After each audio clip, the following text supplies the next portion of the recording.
용서 갚을 수 없는 빚. 이 주제만 봐도 우리의 마음은 벌써부터 불편함이 찾아옵니다. 사실 용서라는 단어를 들으면 누구도 편한 마음은 아닐 것 같아요. 저는 용서라는 이 단어를 볼 때마다 생각나는 한 친구가 있습니다. 이름은 기억되지 않습니다. 중학교 3학년 새학기 신학기에 이제 보통 이제 앞줄과 뒷줄이 4인방이 이제 친해져요. 그죠? 저는 친하게 지냈는데 어느 날 뒤에 있던 친구가 같이 잘 울고 있었던 것 같아요. 기억이 지금 잘 흐릿한데 갑자기 저를 향하여 주먹을 날렸습니다. 제가 놀라운 운동신경으로 그 주먹을 피하며 이 친구가 왜 이럴까? 저는 이제 심장이 막 박동수가 이제 막 늘어나는 거죠. 뭐야 이 자식? 하면 뭐 하는 거지 이 친구가? 이런 마음으로 있었어요. 근데 갑자기 또 주먹을 날리려고 하는데 이제 그때 이제 말리는 친구들이 당연히 말렸습니다. 또 이제 종이 울리고 선생님이 들어오셔서 잘 문마가 됐어요. 그러나 저는 수업 내내 이 분노를 억제할 수가 없었습니다. 왜이지? 뭐가 문제지? 뭐가 이 친구를 화나게 했을까? 근데 왜 내가 이 주먹질을 받아야 됐을까? 막 이런 생각이 됐어요. 쉬는 시간 다시 이제 붙으려고 하는데 이제 다행히 말려주셔서 친구들이. 네. 근데 그 분노가 사라지지 않아서 신학기부터 중학교를 졸업하는 그날까지 그 친구와는 한마디도 말을 하지 않았습니다. 그런데요, 저는 제가 잘한 줄 알았거든요. 당연히 합당하지. 내가 용서를 받아야 되는데 내가 용서할 필요도 없고. 그런데 제가 이제 신앙의 여정을 걸으면서 신학교에 들어가서 이 마태복음 18장을 볼 때마다 이름은 기억나지 않는 그 친구의 그 사건, 중학교 3학년 그 신학기의 그 현장 속으로 저를 하나님께서 계속 데려가요. 그리고 그런 생각이 들었습니다. 그때 용서했어야 되는데. 평생의 어떤 제 마음에 빛같이 여겨지는 거죠. 하나님께서 그 현장 속에서 나를 안타깝게 쳐다보고 계시진 않았을까. 그리고 제가 모태신앙으로 또 그 당시에도 목사님 되겠다고 장래희망을 말했던 자인데 여전히 용서하지 못하고 내 안에 틀에 갇혀가지고 있었던 그 현장 속으로 주님께서 저를 데려가신다는 거죠. 사랑하는 성도님들 어떠십니까? 성도님들 마음속에도 이미 좀 마음의 빛처럼 여겨지는 그 용서하지 못했던 현장, 아니 용서를 받아주지 않았던 그 현장 속은 없으십니까? 오늘 마태복음 18장은 용서의 주제에 있어서 너무나도 중요하고 너무나도 잘 알려진 본문인데 오늘 주님께서 주시는 그 용서의 마음을 더 마음 깊이 깨닫고 그 깨달음으로 더욱 도전하고 믿음으로 살아가는 저와 우리 영천교회 성도님들 되시기를 주님의 이름으로 축복합니다. 자, 용서를 한번 또 알 필요가 있습니다. 이 용서라는 주제로 설교하기 위해서 많은 이제 책들을 찾아보기 시작했습니다. 용서가 무엇일까? 먼저 무엇인가를 알아야 되잖아요. 그래서 이런 책들을 한번 살펴봤어요. 그 전에 용서에 대하여 강남순, 정말 알지도 못하는 분이지만 그 주제 때문에 책을 사서 읽어보는데 너무나 큰 깨달음들을 주는 거예요.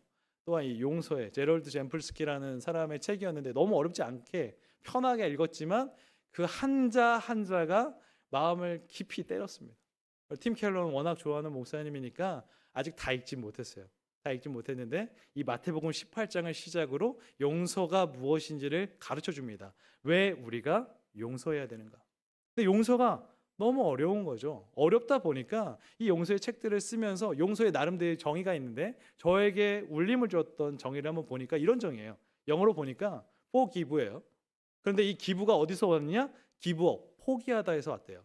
그럼 무엇을 포기해야 되냐? 용서란 분노와 복수심 또는 보상받으려는 감정을 포기하는 것이다 라고 정의를 강남순 이 학자가 또 하더라고요. 보상받으려는 감정, 이 분노와 복수심을 넘어서 우리가 이 보상받으려는 감정을 포기하지 않다 보니까 용서를 안 하는 거죠. 제가 왜 중3 때 그 친구를 용서하지 않은 겁니까? 제가 보상받아야 되니까요. 용서를 받아야 되는데 내가 용서할 수 없으니까 계속 1년 내내 졸업할 때까지 말을 안 했던 거예요. 우리는 어떻습니까? 포기가 어렵죠. 그래서 용서의 수많은 격언들이 있거든요.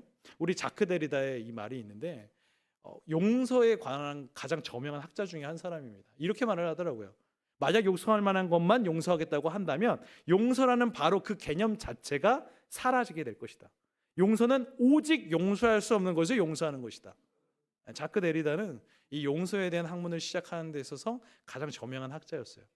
또한 다음 토니 거시너라는 사람도 이렇게 말합니다. 용서, 그것은 쉽지 않다. 쉽다면 논의할 필요도 없다. 그것은 가장 어려운 것이다.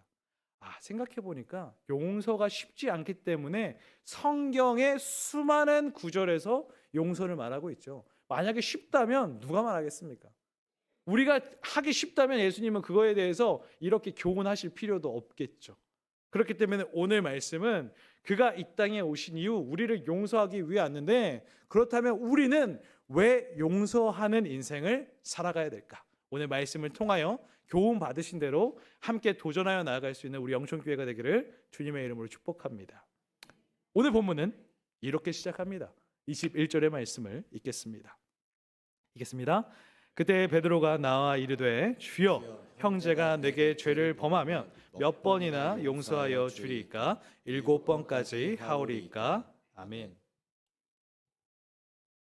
베드로가 질문을 해요. 형제가 내게 잘못을 하면 몇 번 용서해 줘야 돼요? 7번이면 되겠습니까? 예수님? 이라고 말해요. 근데 여기서 잘못이 어떤 잘못이냐면 동일한 사람이 동일한 잘못을 반복하는 행위를 말합니다. 그러니까 저한테 한 사람이 잘못을 했어요. 용서해 줬는데 또 동일한 잘못을 계속 저에게 반복하는 거예요. 그 당시에 그러한 잘못에 대해서 랍비들이 그 용서의 규정, 제한을 뒀습니다. 몇 번? 3번 용서하면 된다. 3번 용서하면 굉장한 성자고 너는 정말 착한 사람이야 라는 제한을 두었어요. 근데 지금 베드로가 몇 번이요? 7번. 그 당시의 규정보다도, 제한된 어떤 규칙보다도 2배나 더한 행동이죠. 그렇기 때문에 그 당시의 정황상 적은 횟수가 아니거든요. 근데 이런 7번이라는 숫자를 말한 것부터 베드로는 주님, 저 칭찬해 주시겠죠? 저 칭찬해 주세요. 저 이렇게 말했잖아요. 저 7번까지면 충분하잖아요 라고 말을 한 건데, 예수님은 그 베드로의 감정에 공감해 주시지 않습니다. 우리 22절 말씀 한번 읽어보도록 하겠습니다. 읽겠습니다. 예수께서 이르시되 내게 이르노니 7번뿐 아니라 7번을 70번까지라도 할지니라. 아멘. 이제 우리들은 22절 말씀을 읽으면 이제 숨 막혀요. 7번씩 70번? 490번? 가능하기는 한 걸까? 가능하지가 않잖아요. 주님은 왜, 무슨 의도로 이런 말씀을 하는 것일까? 보니까 용서의 한계를 너가 정하지 말라는 거예요. 용서에 제한을 두지 말라는 거예요. 이거에 대해서 한번 상상을 해봤어요. 자녀나 뭐 형제 자매들을 생각해 보세요. 형제 자매들이 저한테 이제 잘못을 해요. 한 번, 두 번. 2026년 3월 22일 오늘 35번째 잘못. 야, 달 들어. 내가 성경에 보니까 490번 잘못이거든. 너 이제 435번 남았어. 이렇게 하는 사람 있습니까? 숫자 세세요? 없잖아요. 이 말이에요. 한계를 두지 마. 언제 세면서 용서하냐? 용서는 무제한적인, 한계가 없는 그 마음으로 용서해야 돼. 따지고 보면 이 유대법상, 유대의 그 관례상 7 곱하기 70은요 7, 7, 10이에요. 완전수의 3개가 곱해진 겁니다. 그러니까 완전한 용서. 벌써부터 또 심장이 벌렁벌렁거립니다. 왜 이렇게 어렵게 자꾸 이런 말씀을 우리에게 요구하시는 걸까? 베드로가 칭찬받으려다가 7번만 하려고 했는데 490번 막 이런 어려움이 찾아오잖아요. 그때 더 이해하기 쉽게 이제는 비유로 말씀하시기 시작합니다. 이 비유의 말씀을 아시는 분들도 있겠지만 또 모르시는 성도님들이 계시기 때문에 제가 짧게 한번 말씀드리겠습니다. 어느 나라에 이제 임금이 있어요. 그 임금이 그 신하들과 함께 한 해의 결산을 합니다. 결산을 하다가 깜짝 놀랐어요. 한 신하가 이 나라에, 이 왕에게 엄청난 빚과 손해를 가져온 겁니다. 10,000달란트. 아니, 너무 깜짝 놀란 거죠. 결산을 하다가. 그래서 너 돈 이렇게 손해를 줬는데 너 돈 갚아야 하잖아. 근데 너 돈 갚을 게 하나도 없네. 그러면 너 몸, 너 아내, 너 자녀, 네가 가지고 있는 모든 소유 팔아서 갚아. 이게 그 당시에 관례상 문제가 안 됐습니다. 갚아야 돼요. 그렇게라도. 근데 터무니없죠. 갚을 수가 없어요. 근데 이 종이 주인에게 시간을 좀 주자고. 제가 다 갚겠습니다. 시간을 좀 주십시오. 너무 신기하게요. 그 다음에 반응이 없이 그냥 임금이 10,000달란트라는 엄청난 금액을 탕감해 줍니다. 그런데 이 종이 너무 신나서 나갔는데 가다가 자기 신한테 100데나리온이라는 금액을 빚진 동료를 만나게 돼요. 그래서 몰아치며 멱살 잡고 내 돈 갚아. 내 돈 갚으라고 하니까 막 갚는다고 하는데 그 말 듣지도 않고 감옥에 가둬버립니다. 그리고 그 임금이 다시 그 신하를 부르고 이 악한 종아 하면서 다시 이 10,000달란트 빚진 자는 감옥 속에 갇히게 되는 이러한 스토리의 비유입니다. 이 비유 속에서 왜 갑자기 베드로와 이야기하시다가 이 비유를 말씀하실까? 이 비유 속에 주님께서 가르치시고자 하는 가르침이 있으신 거죠. 첫 번째 가르침은 이것입니다. 우리가 받은 은혜, 갚을 수 없는 빚을 탕감받았다는 것을 잊지 말라는 거예요. 성도님들, 지금 10,000달란트 빚진 자가 곧 우리라고 하시면서 이 비유를 말씀하시는 것이거든요. 우리 24절부터 25절 말씀 한번 읽어보도록 하겠습니다. 읽겠습니다.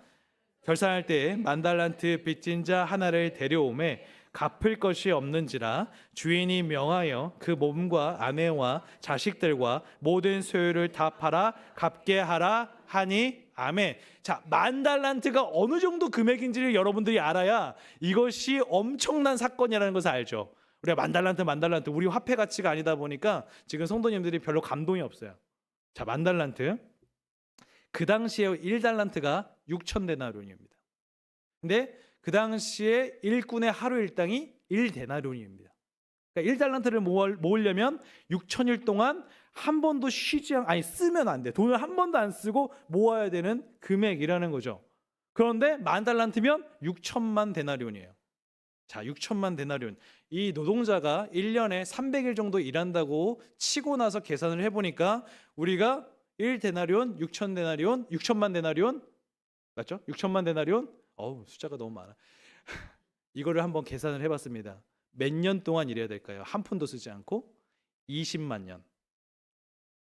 네, 20만 년을 한 푼도 쓰지 않고 모아야 모을 수 있는 돈이 10,000달란트라는 거예요. 도저히 갚을 수도, 사실 어떻게 보면 빚질 수도 없는 돈이에요. 이 금액을 지금 말하는 겁니다. 요세푸스라는 역사서가 있어요. 이 역사서에 보면요, 그 당시 유대에 헤롯 아켈라우스라는 황제가 통치를 했는데 1년 세금이 얼마였느냐? 600달란트. 그러면 한 도시의 세금이 17년이 모여야 10,000달란트. 그러니까 한 도시에 17년 세금을 빚진 거고 손해를 입힌 겁니다. 그러니까 갚을 수도 없는 그 돈인 거예요. 근데 그 돈을 이제 갚아야 되는 거죠. 그때 갚으라고 하니까 이 사람이 절박한 마음으로 지킬 수 없는 약속을 하죠. 26절부터 27절입니다. 읽겠습니다.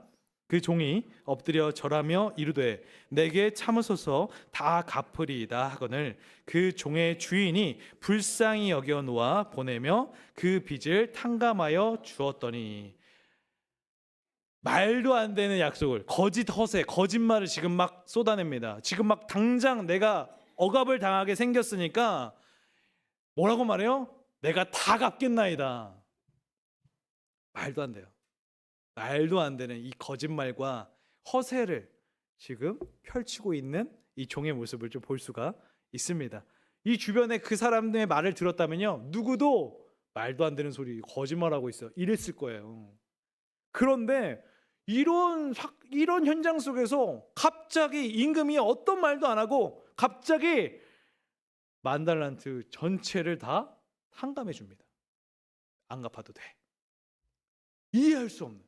그렇기 때문에 성도님들, 이 주님의 은혜는 그러나의 은혜예요. 말도 안 되는 인간의 어떤 상식과 어떠한 논리를 가져와도 일어날 수 없는 일이 주님의 그 말 한마디로 일어나는 거예요. 근데 왜 주님께서는 이러한 은혜를 주셨을까? 성경이 정확하게 써야죠. 불쌍히 여기사. 이게 우리의 모습이 굉장히 구질구질해 보이고 더럽고 어떤 막 모습이 정말 보잘것없어서의 모습이 아닙니다. 긍휼이에요. 불쌍히 여겼다는 것은 그 사랑의 마음으로 우리들을 바라봐 주사. 그래서 모든 그 빚을 탕감해 주었다는 겁니다. 그러면 빚을 탕감받은 우리들이 앞으로 살아가야 될 모습은 무엇입니까? 그 용서함을 받았으니 용서하는 자로 살아야 돼요. 그런데 우리가 용서하는 자로 살아가는 것이 아니라 모순된 삶을 산다는 거죠. 우리 28절부터 30절 말씀 읽어보겠습니다. 읽겠습니다. 그 종이 나가서 자기에게 100데나리온 빚진 동료 한 사람을 만나 붙들어 목을 잡고 이르되 빚을 갚으라 하매 그 동료가 엎드려 간구하여 이르되 나에게 참아 주소서 갚으리이다 하되 허락하지 아니하고 이에 가서 그가 빚을 갚도록 옥에 가두거늘. 자, 바로 왕과 그 종의 모습에서 이미 똑같은 상황이었고 지금 그 똑같은 상황 속으로 왔는데 완전 다른 모습으로 펼쳐지죠. 반전처럼. 근데 그 종이 나갔어요. 와, 내가 10,000달란트 빚을 탕감받았어 하고 나갔어요. 룰루랄라 나갔겠죠. 신나는 마음으로 나갔겠죠. 너무 감사하는 마음으로 나갔겠죠. 그런데 우리 28절에 보니까 만나라고 써 있는데 이 만나의 원어적인 의미가 찾아서예요. 우연히 길을 가다 만난 게 아닙니다. 나가자마자 이 사람이 했던 행동은 나에게 100데나리온을 빚진 자를 찾아 나선 겁니다. 찾아 나서서 보이자마자 어떻게 해요? 말하는 게 아니에요. 목을 잡아. 멱살을 잡은 거죠. 잡아서 내 돈 내놔. 이 현장입니다. 와, 어떻게 이럴 수가 있을까요? 이걸 또 이렇게 말하면 엄청 이게 뭐야 어떤 은혜였던가 이게 좀 상상이 안 되죠. 좀 계산적으로 제가 계산적으로 한번 다시 한번 해봤어요. 우리가 1일 1당을 5만 원이라고 한번 계산을 해봤습니다. 5만 원으로 계산을 해보고 6,000데나리온을 보니까 3천억이에요. 3천억을 지금 다 0으로 만들어 주셨어요. 근데 나오자마자 500만 원 찾아 나선 거예요. 500만 원 갚아. 3천억을 탕감받았는데 500만 원 갚으라고 동료한테 가서 멱살 잡고 막 호통치는 거예요. 똑같은 모습을 보입니다. 엎드려 절하면서 내가 다 갚겠습니다 라고 말을 하니까 필요 없어. 너 감옥에 갇혀. 감옥에 넣어버리죠. 그런데 그 당시에요. 구약과 랍비 문헌을 보니까 빚 때문에 형제를 투옥시키는 것은 금지된 사항이었어요. 근데 법까지 어기면서 그 당시에 모든 어떤 형제 사랑의 관례까지 다 깨트리면서 이 종은 지금 이러한 말도 안 되는 모순된 삶의 모습을 보여주고 있다라는 것입니다. 사랑하는 영천교회 성도님들, 긍휼을 입은 사람이 긍휼을 입지 않은 것처럼 행동하는 이 모습이 주님께서 바라보시기엔 너무 안타까웠던 거죠. 그렇기 때문에 오늘 어떻게 보면 베드로에게, 아니 오늘 이 시대를 살아가고 있는 우리 믿음의 사람들에게 너희들이 10,000달란트 빚진 자인데 혹시 형제의 100데나리온에 사로잡혀가지고 모순된 인생을 살아가고 있지 않냐. 내가 너희를 용서했는데 자그마한 형제들의 그 죄에도 용서하지 못하고 억압하고 멱살 잡고 흔드는 모습이 너희의 모습은 아니냐. 형제를 사랑하라고 했는데 그것들을 옥에 가두고 오히려 어떻게 보면 옥에 갇히는 순간 빚을 못 갚는 거거든요. 영원토록 그냥 감옥 속에 가둬놓으려고 하는 그 너희들의 모습이 지금 있진 않느냐. 이런 모습을 우리에게 꾸짖음으로 말하고 있으신 거죠. 성도님은 어떠십니까? 사실 용서는 누군가 그러더라고요. 타인을 위한 것이 아니라 자신을 위한 것이다. 제가 용서하지 못한 그 중3의 그 시절, 물론 그 외에도 많았겠죠. 제가 오히려 감옥에 갇혀 있는 것은 아닌가. 물론 갇혀 있지 않습니다. 자유함을 얻었지만 우리가 그러한 상처들이 자꾸 우리들에게 나아가고자 하는 것을 자꾸 가로막는 장애물이 될 수도 있다라는 것입니다. 그래서 주님께서는 이제는 이 가르침을 주세요. 두 번째 가르침이 무엇이냐면 바로 이 가르침입니다. 띄워주시면 우리 한번 같이 읽어보도록 하겠습니다. 읽겠습니다. 용서는 선택이 아니라 구원받은 자의 증거. 구원받은 자의 증거예요. 선택하는 게 아닙니다. 우리 32절부터 33절 말씀 읽겠습니다. 이에 주인이 그를 불러다가 말하되 악한 종아 내가 빌기에 내가 내 빚을 전부 탕감하여 주었거늘 내가 너를 불쌍히 여김과 같이 너도 내 동료를 불쌍히 여김이 마땅하지 아니하냐 하고, 마땅한 행동을 하지 않고 어찌 나의 뜻에 어긋난 인생을 살아가느냐. 내가 너를 용서해 줬는데 그 용서를 받았음에도 불구하고 너는 그 자그마한 형제의 죄에도 자그마한 형제의 잘못에도 용서하지 못하는, 정말 용서받지 못한 자처럼 살아가는 불쌍한 인생, 그게 너 아니야. 너무나 안타까운 거죠. 사랑하는 영적의 성도님들, 우리는 어떻습니까? 우리는 진짜 죽은 존재였거든요. 그 십자가의 놀라운 구원의 은혜를 경험하고 그 구원받은 자로 살아가고 있는데, 그 구원받은 자다운 증거가 하나도 나오지 않는다면 우리는 구원받은 자라 할 수 있는가? 세상 속에 당당히 내가 예수 그리스도를 믿는 자입니다, 할 수 있는가?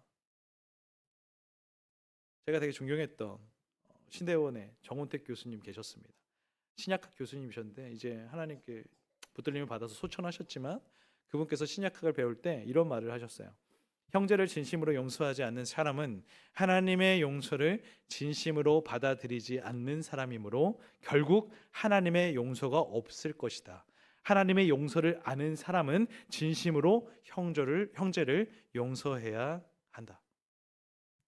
이 말은 형제를 용서하지 않고 형제를 사랑하지 않으면 주님께 사랑을 받은 자도 아니고 경험한 자도 아니라는 거예요. 형제를 미워하는 자는 예수 그리스도를 사랑한다고 할 수 없다는 말입니다. 그래서 오늘 왜 베드로의 질문으로 시작하고 왜 비유를 말씀하셨을까? 마지막 절은 이 비유를 말씀하신 이유에 대해서 가르쳐 주십니다. 우리 35절 말씀 함께 읽어보도록 하겠습니다. 읽겠습니다.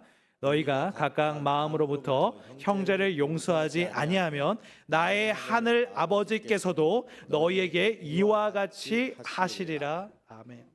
마음으로 용서한다는 것은 무엇입니까? 진심을 다해서, 온 마음을 다해서.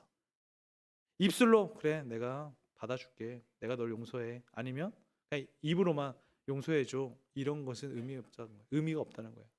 온 마음을 다해서 정말 잘못했습니다, 당신을 용서합니다, 이러한 과정이 있어야 하나님께서, 하늘 아버지께서도 우리에게 동일하게 하신다는 거예요.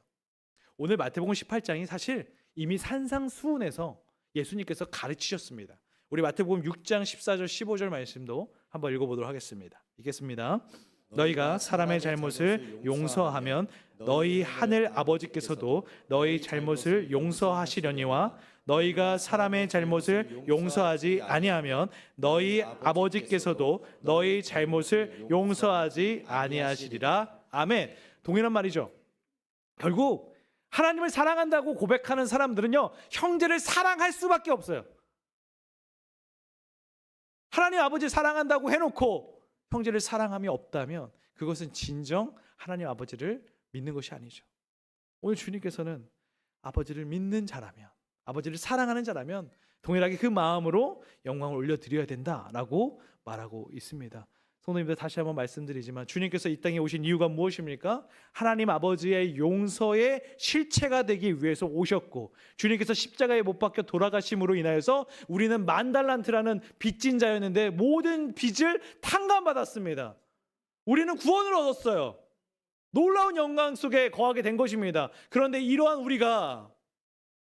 우리에게 잠깐 잘못하는 그 사람들에게 이 놀라운 영광을 전하지 않는다면, 그 놀라운 영광 속으로 초대하지 않는다면, 영광 받은 자의 삶의 모습, 그 궁유함을 보이지 않는다면 주님께서 우리에게 동일하게 행하신다고 말씀하시죠.